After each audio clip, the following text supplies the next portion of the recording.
Well, it wasn't such a great start to the week. In fact, it was a manic Monday today, and with all the key events out of the way, it was the tariff uncertainty that really weighed in on the market. So, if you look at the headline indices, both the Nifty and Sensex lost as nearly a percent or thereabouts. In fact, the Nifty ended below that 23,400 mark as well.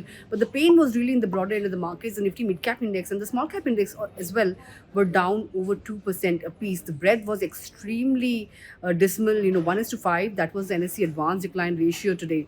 In terms of sectors, metals were the big laggards, in the wake of the tariff scare. Aside of that, you had the realty pack as well. That was a big laggard, down 3% or thereabouts. There were just about a few handful of gainers on the Nifty today. So you had the likes of Kotak Bank and Bharti Airtel doing well in a weak market.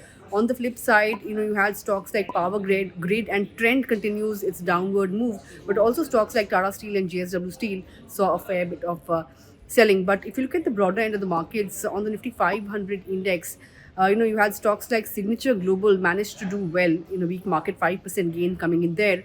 But you had NetWeb Technologies, that stock was down in excess of 7%. Also, the rupee hit a fresh record low against the dollar today, breaching that 88 level on the downside. But with that, of course, that was all about today's market action. For more news and updates, stay tuned to Money Control.